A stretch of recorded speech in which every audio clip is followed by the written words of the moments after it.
सारण की धरती से मैं राकेश सांडिल आपको नमस्कार करता हूं। बंधुओं, 4 दिन से मैं नहीं था, बाहर था, भागम भाग की ज़िंदगी से। कल शाम में मैं लौटा तो हालांकि मैं बाहर भी था, लेकिन लोगों के फ़ोन को मैंने रिसीव किया। जो जितना ही हमको आता है सुझाव मैंने दिया। संजय जी से संपर्क में थे हम। 2 तारीख को आप लोग जहाँ तहाँ बैठक किए, बहुत खुशी मिली, लेकिन थोड़ा सा कष्ट इस बात का हो गया कि अंत तक आप लोग देखे होइएगा, कुछ लोग कुछ जगह पे, सभी जगह नहीं, अपने अपने पार्टी का झंडा, बैनर और अखबार में निकलवाना, ये थोड़ा सा हमको अटपटा लगा। दूसरा चीज़ उसमें एक और लगा कि सब लोग, सभी जगह नहीं, कुछ जगह, कि जब तक निरंतरता का लाभ नहीं देती है सरकार, तब तक हम लोग सक्षमता का परीक्षा नहीं देंगे। बंधु, हम नहीं जानते हैं कि जो भी ये आवाज़ उठाए वो अज्ञानता में उठाए। अगर अज्ञानता में उठाए तो एक बार सोच लीजिए, सेवा निरंतरता की आवश्यकता किनको है? सेवा निरंतरता की आवश्यकता नियोजित शिक्षक को नहीं है।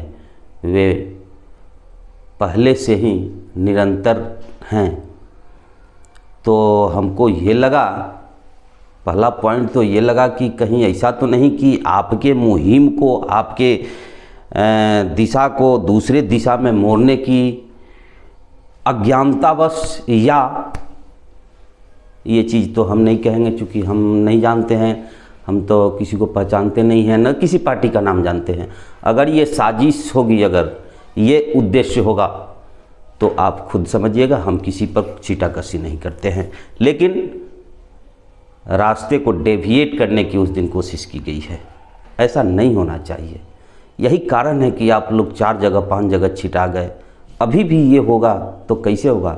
अरे इस समय निकल जाने दीजिए, ये बहुत नाजुक समय है। इसके बाद अपना राजनीति करते रहिएगा, अपने अपने मन से अपने पार्टी का प्रचार करते रहिएगा। कौन रोकने जा रहा है? हम कोनो राजनीतिक व्यक्ति हैं, ऐसा बात नहीं है।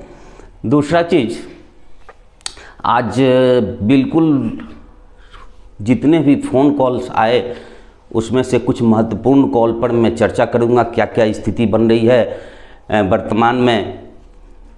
जितना मेहनत आपके साथी को खींच करके और विशिष्ट में ले जाने के किया जा रहा है, इतना मेहनत तो LIC के या किसी और इंश्योरेंस कंपनी के एजेंट भी नहीं करते होंगे, किसी कंपनी के एजेंट भी नहीं करते होंगे। तरह तरह का प्रलोभन, तरह तरह का ऑफर दिया जा रहा है, एक के साथ एक फ्री, एक के साथ 4 फ्री। तो इस पर मैं चर्चा करूंगा, पॉइंट वाइज पॉइंट, क्या क्या बातें हुई, जैसा कि मुझे सुनने को मिला। लेकिन फ़िलहाल 2 कॉल मेरे पास आया, जिसका मैं वर्णन आगे कर रहा हूं, बहुत ही अजूबा और विचित्र टाइप का। पहला तो ये नहीं बता सकते हैं कि किस जिला से थे, पता नहीं, शायद समस्तीपुर से थे। एक आदमी फ़ोन किए कि सर, आप तो लगभग 25 दिन से अपना वीडियो डाल रहे हैं। मैं कई वीडियो में शुरू में देखा, आपने बोला कि आप अपने दिनचर्या में बदलाव लाइए। आपको जो समाज में तौहीनी लोग कर रहे हैं, आपका इज्जत नहीं कर रहे हैं, वो सम्मान मैं लौटा के दूंगा। शिक्षक का सम्मान नाम से चैनल मैंने शुरू किया था। तो उन्होंने बोला कि सर, वो चरितार्थ होते नज़र आ रहा है। हम बोले कैसे? तो देखिए, कल तक जो लोग हम लोगों को मास्टरवा से संबोधित करते थे, आज गुरुजी कह रहे हैं।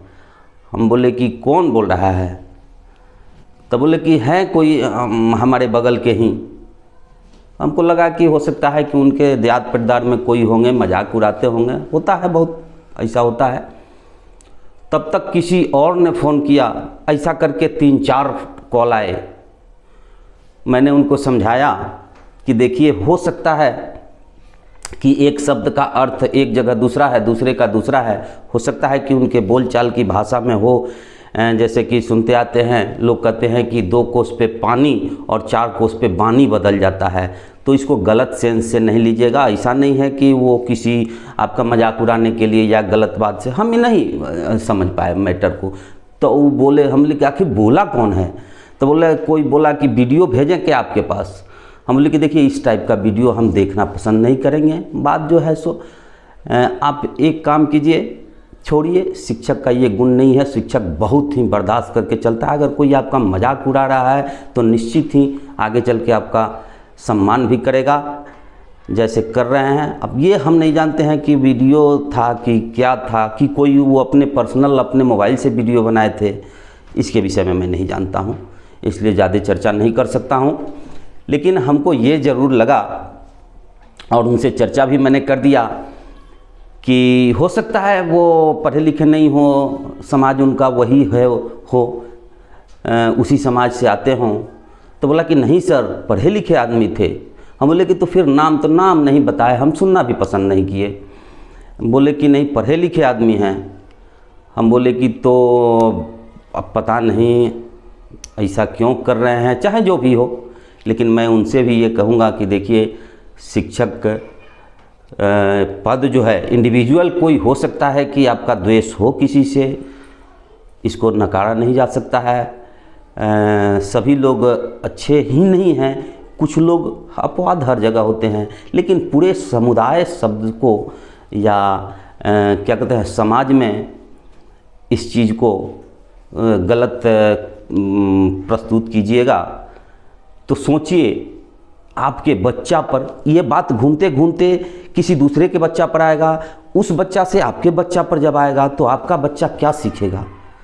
निश्चित ही जब वो सियाना होगा और आप बूढ़े होंगे तो आपको पापा नहीं बुढ़वा कह के संबोधित करेंगे वे बच्चे। इसलिए थोड़ा सा इस पर ध्यान दीजिए। आगे आ रहे हैं मेन मुद्दा पर हम। देखिए कुछ फ़ोन कॉल्स आए जिसमें हमारे पानापुर सारण के 2 शिक्षिकाएं हमसे बात की।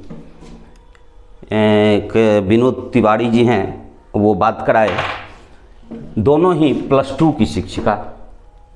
और देखिए इत्तेफाक वे दोनों ही फॉर्म भरने के लिए अपना कागज़ पत्र तैयार कर चुकी थी। उनको इतना न कन्विंस किया गया था, डेली मोटरसाइकिल से जा कर 2 आदमी समझाता था, तेर मेड़ ये वो सब, कि वो कंफ्यूज हो गई थी। इत्तेफाक से विनोद तिवारी जी से भेंट हुई, उन्होंने बात कराया। हमने बहुत शालीनता से उनकी बात सुनी और कुछ प्रश्न ईजाद किया।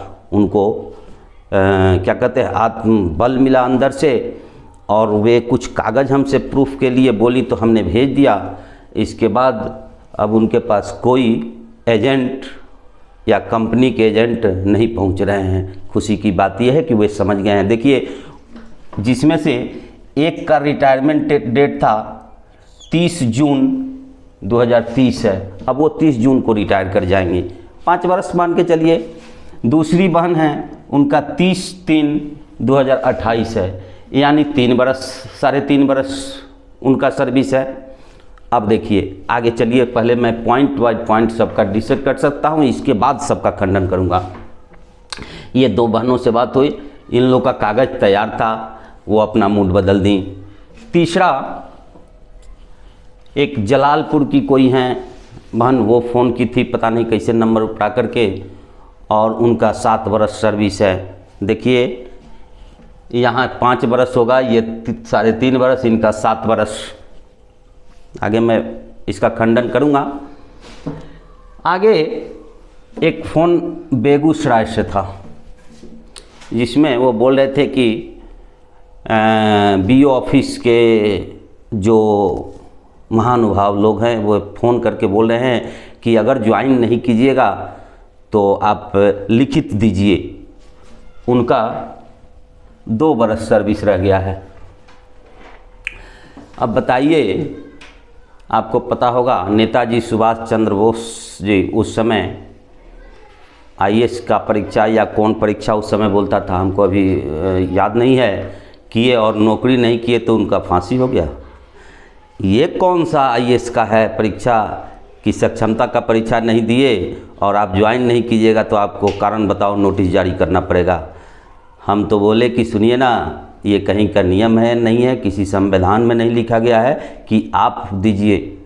आप बोलिए कि आप हमसे लिखित मांगिए और तब मैं उसका जवाब दूंगा कारण बताओ नोटिस का, और तब आपका होश ठिकाना लग जाएगा। मूर्ख समझते हैं क्या शिक्षक को। आगे देखिए, एक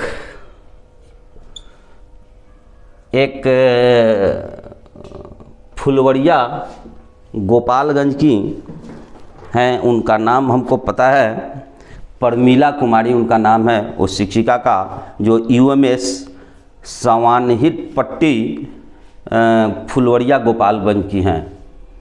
वो तो इतना बात की, हम और संजय जी दोनों आदमी कॉन्फ्रेंस पर थे और दोनों आदमी पहले हम लोग उनको भरमाने का प्रयास किए कि आप ज्वाइन कर ही लीजिए, आप विशिष्ट बन ही जाइए।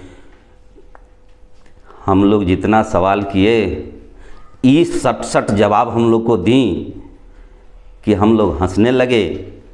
हमको लगा कि हम लोग से ज़्यादा जागरूक वो हो गई हैं। एक एक सवाल जो करती थी हम लोग खुद तिलमिला जाते थे और लास्ट में हम लोग हंसने लगे। ऋषभ जी के माध्यम से वो बात की थी, फुलवरिये के हैं। तब हमको लगा कि नहीं, अब लोग जाग चुके हैं, अपने अधिकार के प्रति सजग हो चुके हैं। अब कोई इंश्योरेंस की पॉलिसी में बहुत छोटा छोटा रहता है, कुछ और लिखा रहता है, लोग साइन करा लेता है, लोग पढ़ता नहीं है, विश्वास कर करके ये मिलेगा वो मिलेगा, मरिएगा तो ये मिलेगा, जिएगा तो ये मिलिएगा, और लोग साइन कर देता है। अब ऐसा नहीं होगा, बहुत लोग जागरूक हो चुके हैं। जो जागरूक नहीं है वो अपना खुद समझे। आगे चलिए, एक चर्चा कर देता हूं मैं विशेष करके शेखपुरा के एक पूर्व के बीपीएससी से बहाल कोई शिक्षक हैं। वो कहीं तर्क वितर्क हो रहा था तो वो बोले कि हम तो बीपीएससी से बहाल हैं, पुरनका में के हैं, हम कर रहे हैं ना, आप लोग ज्वाइन कर लीजिए। अरे साहब, क्या बीपीएससी के, हमको पता है कि उस बैच में भी क्या हुआ था, उस समय भी कैसे बहाली हुआ था। उस समय मैं पटना में ही था, बोरिंग रोड चौराहा पे। एक चीज़ उनसे मैं पूछना चाहता हूं कि क्या आपको जो स्केल मिल रहा है 94 और 99 बैच का, वही स्केल अभी विशिष्ट को मिलेगा क्या? या आपको पता नहीं है इस चीज़ का कि आप दूसरे को बरगला रहे हैं शिक्षक होकर के? बताइए तो। अभी तक सिर्फ पेमेंट ही उठाते हैं कि आपको ये भी पता है कि आपको स्केल क्या मिलता है। 9300 से 34,800 का स्केल आपको मिलता है और आपको ग्रेड पे 4200, 4600, 4800, 5400 के ग्रेड पे में आप हैं। अभी जो नियोजित शिक्षक हैं 5200 से लेकर के 20,000 के स्केल में हैं, उनको स्केल मिलता है और उनको ग्रेड पे 2024-28 है। ये कुछ होता है, आपको जानकारी भी है कि नहीं? कि इतना दिन से सिर्फ जा कर के पढ़ाए हैं और पेमेंट उठाए हैं। क्या ये नए वाले बीपीएससी और विशिष्ट में है? क्या है कहीं ग्रेड पे और पे स्ट्रक्चर? नहीं जानकारी है तो कम से कम साहब जान लीजिए। आप जानकार हैं, आपकी जानकारी में हमको कोई शक नहीं है, आप विद्वान आदमी हैं, लेकिन आप कंफ्यूज कर रहे हैं। आप नियमावली पढ़िए, आप कागज पत्र देखिए, तब किसी को सुझाव दीजिए। ऐसे किसी पर दबाव नहीं बनाइए, सुझाव नहीं दीजिए, ये गलत चीज़ है। आगे आइए, सबसे मज़ेदार फ़ोन सुबह में आया एक भोजपुर से, वो राजकुमार प्रसाद जी हैं, मध्य विद्यालय मदनपुर, अज्ञाव भोजपुर से हैं, शायद अज्ञावे हैं शायद, हाँ। वो फ़ोन किए, उनका सबसे पहले देख लीजिए कि उनका रिटायरमेंट है इसी 31/3/25 को रिटायर कर रहे हैं। और उनके पास भी लोग एजेंट जा कर के उनको समझाते हैं, देखिए आपको 1 महीना हुए तो का 1 दिन का महत्व रहता है, आप सरकारी हो जाइएगा, गौर से तो कहिएगा कि हम सरकारी शिक्षक से रिटायर किए हैं, आपको पेंशन मिलेगा, ये होगा वो होगा। तो मटिया रहे थे कि अब का 1 महीना के लिए हम करते हैं, ये करें वो करें। तब लोग समझाना शुरू किया, लोग समझ गया समझाने वाला कि ऐसे नहीं मानेंगे, रहिए, इन पर दूसरा ताल फेंका जाए। तो उन्होंने ताल फेंका कि देखिए साहब, लगन चल रहा है, आपको पता ही है कि सेठ लड़कों की कितनी किल्लत है मार्केट में। जो लड़का सेट कर जाता है, सरकारी नौकरी में जो चला जाता है, क्या ये नियोजन इकाई में प्राइवेट में फंसे हुए हैं, एक महीना के लिए अगर सरकारी नौकरी में आप चले जाते हैं तो ई लगन तो ख़त्म हो गया, गोधन कुटाएगा, अगुआ का भरमार हो जाएगा आपका। तब थोड़ा सा इनके चेहरा पर, राजकुमार बाबू के चेहरा पर चमक आई और इन्होंने कुछ और जानना चाहा। तो बोले कि अब तक खैर रिटायर कर जाएंगे। तो बोले कि रिटायर कर जाइएगा, पेंशन तो मिलेगा। पेंशन जो ही मिलना शुरू होगा अगले लगन में भजा दिया जाएगा आपको। साहब वो समझ गए और तैयारों हो गए थे बेचारे ज्वाइन करने के लिए। तो इत्तेफाक से मेरे पास सुबह में फ़ोन कर दिए तो हम हंसने लगे कि शादी उदी के चक्कर में नहीं पड़िए, आप फंस जाइएगा। अरे भाई मेरे, वास्तविकता मैं बता रहा हूँ, आइए फिर यहाँ आऊँगा, लेकिन उससे पहले ये बता देता हूँ, आपको पता होना चाहिए यूपीएस का शर्त हमको नहीं मानिए। कोई भी आपको वीडियो में दिखा रहा है उसको नहीं मानिए। आपके घर में आपके बच्चा कोई पढ़ रहा है उसको सीधे कहिए कि गूगल पर सर्च करो यूपीएस पेंशन स्कीम या यूपीएस पेंशन की जानकारी, शर्तें हिंदी में बताओ।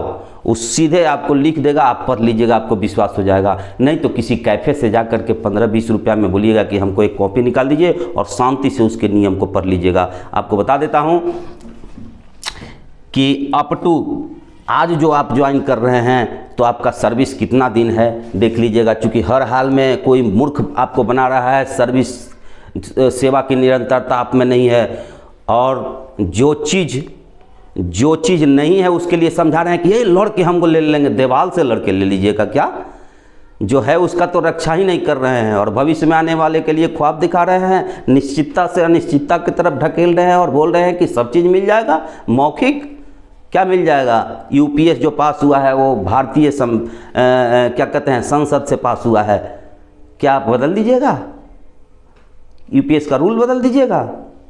आपको जानकारी होना चाहिए। जो भी समझा रहे हैं उनके लिए बता रहा हूँ। ये यूपीएस का नियम है कि 25 वर्ष से ऊपर अगर आपका सर्विस होगा तब आपको बेसिक का 50% पेंशन फिक्स होगा।